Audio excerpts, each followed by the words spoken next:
Hello students, জ্ঞানজ্যোতি coaching সেন্টারের পক্ষ থেকে তোমাদের সকলকে জানাই আরও একবার স্বাগত।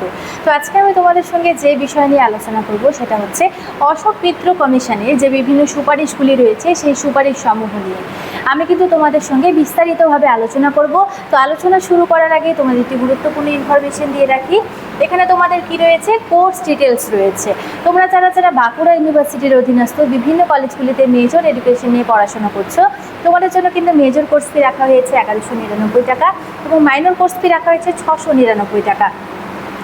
এর মাধ্যমে তোমরা কি কি সুযোগ সুবিধা পেয়ে যাচ্ছ? হাই কোয়ালিটির নোটস পাচ্ছ, লাইভ ক্লাসেস পাচ্ছ, রেকর্ডেড ক্লাসেস পাচ্ছ এবং কি পাচ্ছ 100% কমন সাজেশনস তোমরা আমাদের এখান থেকে পেয়ে যাচ্ছ।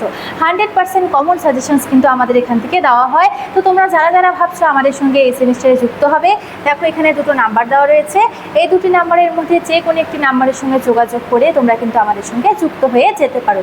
তো চলো দেরি না করে আমি আমার আলোচনার বিষয় ফিরে যাই। দেখো, প্রথমেই বললাম আজকে আমার আলোচনার বিষয় হচ্ছে অশোক মিত্র কমিশনের যে সুপারিশগুলি যে রয়েছে, অর্থাৎ রেকমেন্ডেশনগুলি রয়েছে, সেই রেকমেন্ডেশনগুলি কি কি রয়েছে। দেখো, প্রথমে আমি কিন্তু আজকে সরাসরি তোমাদের সুপারিশ সমূহ নিয়ে আলোচনা করব, কারণ অশোক মিত্র কমিশন নিয়ে কিন্তু এর আগে কিন্তু একটি ভিডিওতে আমি বিস্তারিতভাবে আলোচনা করেছিলাম।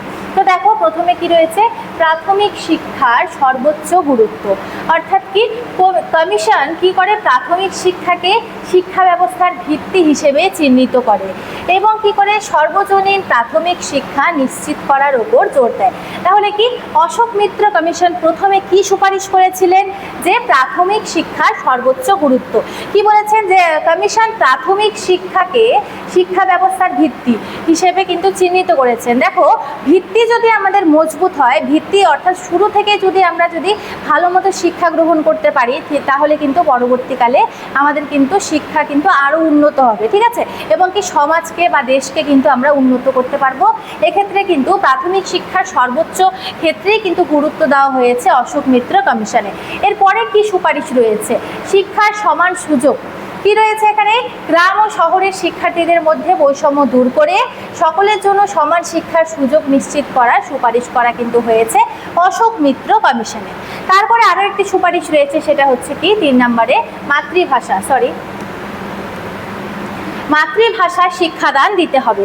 কি রয়েছে? যে প্রাথমিক স্তরে মাতৃভাষাকে শিক্ষার মাধ্যমে কিন্তু অর্থাৎ শিক্ষার মাধ্যম হিসেবে ব্যবহার করতে কিন্তু হবে এবং কি বিশেষ গুরুত্ব আরোপ করা হয়েছে এই বিষয়ে, যে মাতৃভাষায় যদি আমাদের শিক্ষা না দেওয়া হয় তাহলে আমাদের শিশুরা কিন্তু ভালো মতো সেই বিষয়কে আয়ত্ত করতে পারবে না, ঠিক আছে। সেই কারণে কিন্তু এই যে অশোক মিত্র কমিশন রয়েছে, অশোক মিত্র কমিশনে কিন্তু সুপারিশে মাতৃভাষায় শিক্ষার কথা বিশেষভাবে গুরুত্ব দেওয়া হয়েছে। এরপরে কি রয়েছে 4 নম্বর সুপারিশ, সেটা হচ্ছে অবৈতনিক ও বাধ্যতামূলক শিক্ষা। এখানে কি রয়েছে? নির্দিষ্ট বয়স পর্যন্ত সকল শিশুর জন্য অবৈতনিক ও বাধ্যতামূলক শিক্ষা কার্যকর করার পরামর্শ দেওয়া হয়েছে। এখানে কিন্তু কি বলেছে, যে প্রাথমিক শিক্ষা যে রয়েছে প্রত্যেকটা শিশুকেই কিন্তু সেখানে অংশগ্রহণ করতে হবে প্রাথমিক বিদ্যালয়ে, এবং 6 থেকে 14 বছর বয়সী যে শিশুরা রয়েছে তাদেরকে কিন্তু অবৈতনিক এবং বাধ্যতামূলকভাবে শিক্ষা দিতে হবে। এই যে বিষয়গুলি কিন্তু সুপারিশে বলা রয়েছে। তারপরে কি শিক্ষক প্রশিক্ষণ। শিক্ষার মনোন্নয়নের জন্য প্রশিক্ষিত শিক্ষক নিয়োগ এবং কি নিয়মিত শিক্ষক প্রশিক্ষণের ব্যবস্থা করার কিন্তু সুপারিশ করা হয়েছে কি অশোক মিত্র কমিশনে, ঠিক আছে। এরপরে কি রয়েছে, শিক্ষার পরিকাঠামো উন্নয়নও কিন্তু এর মূল সুপারিশের মধ্যেই পড়ে। কি বলেছে এখানে? বিদ্যালয়ে পর্যাপ্ত শ্রেণীকক্ষ, গ্রন্থাগার, অর্থাৎ কি এখানে কি বলেছে, লাইব্রেরির কথা কিন্তু বলা হয়েছে। এবার কি বিজ্ঞানাগার, অর্থাৎ কি গবেষণাগার বা হচ্ছে কি বিজ্ঞানাগার এবং পানীয় জল ও শৌচাগারের ব্যবস্থা করার ওপর কিন্তু বিশেষভাবে গুরুত্ব দেওয়া হয়েছে। এখনও গ্রামের কিছু আমরা বিদ্যালয়ে দেখতে পারবো যে জলের ব্যবস্থা নেই, শৌচালয়ের ব্যবস্থা নেই, সেক্ষেত্রে কিন্তু গুরুত্ব দেওয়া হয়েছে অশোক মিত্র কমিশনে। এরপরে কি রয়েছে, নারী শিক্ষার প্রসার ঘটানো। নারী শিক্ষার প্রসার অর্থাৎ কি মেয়েদের শিক্ষায় অংশগ্রহণ বৃদ্ধি করাতে হবে এবং কি বিদ্যালয় ত্যাগের হার কমানোর জন্য বিশেষ পদক্ষেপ গ্রহণের কথা বলা হয়েছে।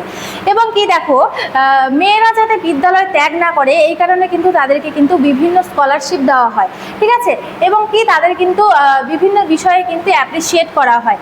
তো বলেছে এখানে অশোক মিত্র কমিশনের যে সুপারিশগুলি রয়েছে তার কিন্তু তোমরা জানো যে অন্যতম সুপারিশ সুপারিশ হচ্ছে নারী শিক্ষা এবং শৌচালয় এবং জলের যে ব্যবস্থা সেই ক্ষেত্রে, ঠিক আছে, এই ক্ষেত্রে কিন্তু বিশেষ গুরুত্ব দেওয়া হয়েছে।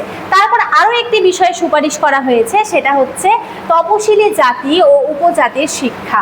অর্থাৎ সমাজ ও অর্থনৈতিকভাবে পিছিয়ে থাকা মানুষজন যে রয়েছে বা জনগোষ্ঠী রয়েছে তাদের জন্য কিন্তু বিশেষ শিক্ষা সুবিধা ও বৃত্তি সুপারিশ করা হয়েছে কি অশোক মিত্র কমিশনের সুপারিশে, ঠিক আছে। তাহলে কি তপশিলি জাতি ও উপজাতির শিক্ষা নিয়েও কিন্তু একটি সুপারিশ করেছে।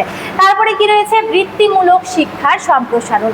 মাধ্যমিক স্তর থেকে বৃত্তিমূলক ও কর্মমুখী শিক্ষার উপর গুরুত্ব দেওয়ার পরামর্শ দেওয়া হয়েছে। এবং দেখো 10 নম্বর পয়েন্ট কি রয়েছে, যে শিক্ষার বিকেন্দ্রীকরণ। কি বলেছে, শিক্ষার বিকেন্দ্রীকরণ বিদ্যালয়, অর্থাৎ কি বিদ্যালয় পরিচালনায়, এটা কিন্তু পয়েন্ট হবে, এবার এটা কিন্তু নিচের লাইনে হবে, ঠিক আছে। তাহলে কি বলেছে, বিদ্যালয় পরিচালনায় স্থানীয় প্রশাসন, শিক্ষক, অভিভাবক এবং জনগণের অংশগ্রহণ বাড়ানোর সুপারিশ কিন্তু বিশেষভাবে করা হয় অশোক মিত্র কমিশনে। এরপরে কি রয়েছে, এই কমিশনে কিন্তু প্রাপ্তবয়স্ক শিক্ষার কথা বলা হয়েছে। নিরক্ষরতা দূর করার জন্য প্রাপ্তবয়স্ক মানুষের জন্য শিক্ষা কর্মসূচি সম্প্রসারণের পরামর্শ দেওয়া হয়। যারা হচ্ছে আর্থিক কারণে বা বিভিন্ন কারণে সময় মতো পড়াশোনা করতে পারেনি, তাদের বয়স হয়ে গিয়েছে, তাদের জন্য কিন্তু বয়স্ক শিক্ষার ব্যবস্থা করার কথাও কিন্তু এখানে কমিশনে বলা রয়েছে, অর্থাৎ এটি কিন্তু সুপারিশ করা হয়েছে। এরপরে কি রয়েছে, শিক্ষায় পর্যাপ্ত অর্থ বরাদ্দ করা। কি বলেছে, যে শিক্ষার উন্নয়নের জন্য সরাসরি ব্যয় বৃদ্ধি করার সুপারিশ করা কিন্তু হয় এই কমিশনে। তো আজকের যে বিষয় ছিল, বিষয়টি আমি এখানেই শেষ করছি। ভিডিওটি যদি ভালো লাগে তাহলে like, comment, share and subscribe করে দিও। ভিডিওটি শুরু থেকে শেষ পর্যন্ত দেখার জন্য থ্যাংক ইউ।